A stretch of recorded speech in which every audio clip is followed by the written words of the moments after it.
Hi friends, welcome to ઇંગ્વિંગ્સ. હું ગીતા ગોસ્વામી આપનું સ્વાગત કરું છું આપની પોતાની ચેનલ ઇંગ્વિંગ્સ ગુજરાતીમાં.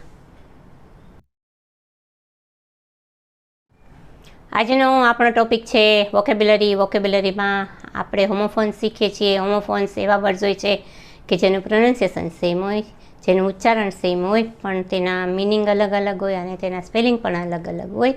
અને આજે જે આપણે વર્ડ લીધા છે તેના તો લખવાની રીત પણ અલગ અલગ છે. તો સ્ટુડન્ટ્સોએ ખાસ જોજો અને શીખતા રહેજો મારી સાથે. હોમોફોન્સ આવા વર્ડ્સ છે તે બહુ જ કન્ફ્યુઝ કરતા હોય છે, એટલા માટે તેને નામ આપ્યું છે કન્ફ્યુઝિંગ વર્ડ્સ. કન્ફ્યુઝિંગ વર્ડ્સની A to Z સુધીની આખી સિરીઝ, બધા જ કન્ફ્યુઝિંગ વર્ડ્સ લઈને હું આખી સિરીઝ બનાવી રહી છું. તો જોતા રહેજો અને શીખતા રહેજો મારી સાથે કન્ફ્યુઝિંગ વર્ડ્સ.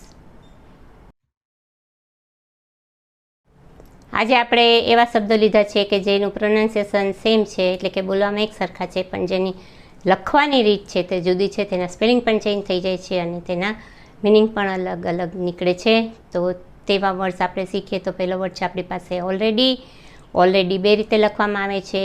પહેલી રીત છે ALL ઓલ, પછી વચ્ચે છોડવાની સ્પેસ, એના પછી આવશે READY રેડી. તો ઓલરેડીનો મતલબ થાય છે સંપૂર્ણ રીતે તૈયાર, સંપૂર્ણ તૈયાર. એના પછી ઓલરેડી બીજી રીતે લખાય છે, તો બંને ભેગું લખવામાં આવે છે, ત્યાં વચ્ચે સ્પેસ છોડવામાં આવતી નથી અને એલ સિંગલ જ આવે છે, ડબલ એલ નથી આવતો. તો આ સ્પેલિંગ છે ALREADY ઓલરેડી, અને તેનો મિનિંગ થાય છે પહેલેથી જ. આ જ બે શબ્દોને આપણે વાક્યમાં ઉપયોગ કરીને શીખીએ. તો પહેલું વાક્ય છે આપણી પાસે I am already to pay the bill, કે હું બિલ પે કરવા માટે તૈયાર છું, સંપૂર્ણ રીતે તૈયાર છું. તો અહીંયા ઓલરેડી અલગ અલગ લખવામાં આવશે. ALL ઓલ, વચ્ચે આવશે સ્પેસ, તેના પછી READY રેડી લખવામાં આવશે. તો ઓલરેડી એટલે કે સંપૂર્ણ રીતે તૈયાર.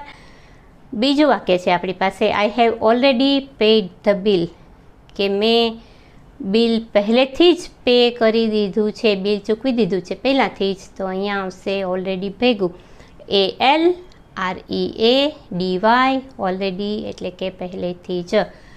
આવા બીજા શબ્દો છે ઓલ રાઇટ. તો ઓલ રાઇટને પણ બે રીતે લખવામાં આવે છે.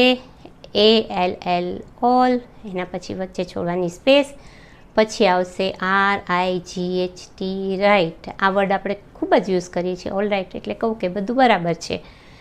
તો અહીંયા સ્પેલિંગમાં વચ્ચે સ્પેસ છોડવામાં આવશે ઓલ અને રાઇટની વચ્ચે.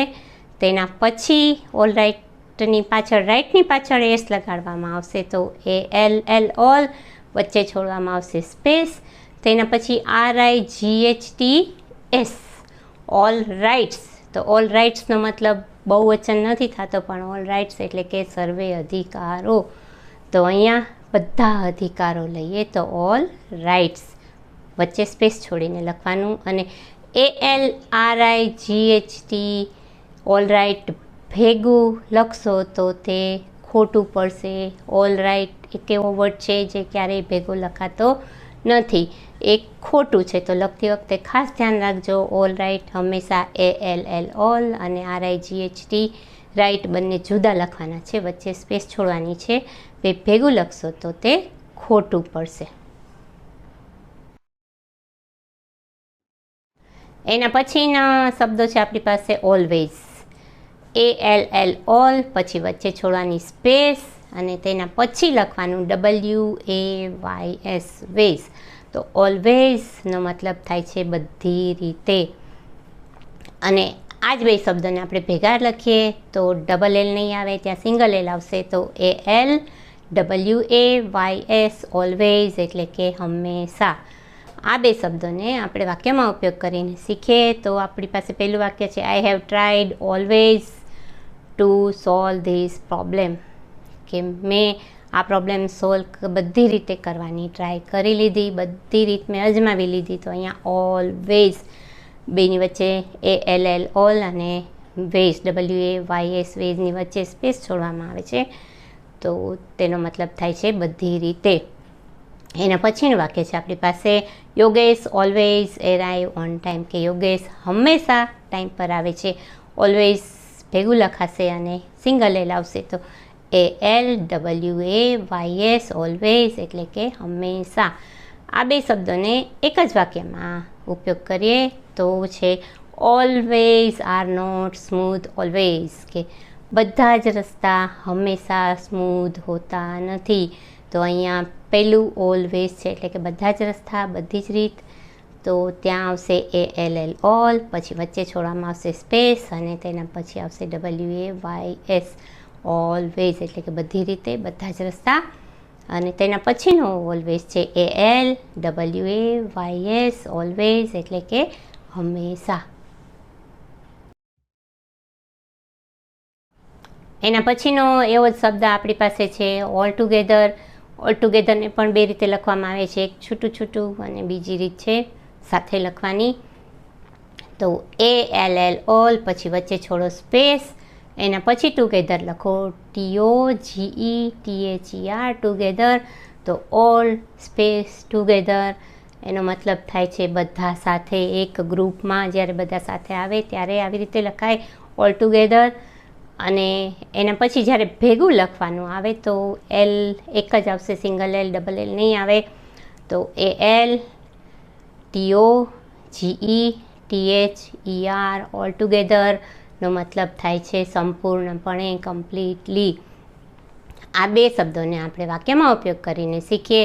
તો પહેલું વાક્ય છે આપણી પાસે the family is finally all together for the holidays, કે ફેમિલી ફાઇનલી બધા એકી સાથે ગ્રુપમાં આવ્યા હોલિડે માટે. તો અહીંયા ઓલ ટુગેધર બે જુદું જુદું લખવામાં આવશે. તો ALL ઓલ, વચ્ચે છોડવાની સ્પેસ, એના પછી આવશે TOGETHER ઓલ ટુગેધર. એનો મતલબ થાય છે બધા સાથે, ઇન એ ગ્રુપ, એક ગ્રુપમાં આવે ત્યારે આવી રીતે ઓલ ટુગેધર લખવાનું. તો એના પછીનું સેન્ટેન્સ છે આપણી પાસે I don't all together agree with you, કે હું તમારી સાથે સંપૂર્ણ રીતે, પૂરી રીતે સહેમત નથી. તો અહીંયા ઓલ ટુગેધર ભેગું લખાશે અને સિંગલ એલ આવશે. તો ALTOGETHER ઓલ ટુગેધર એટલે કે સંપૂર્ણપણે, કમ્પ્લીટલી.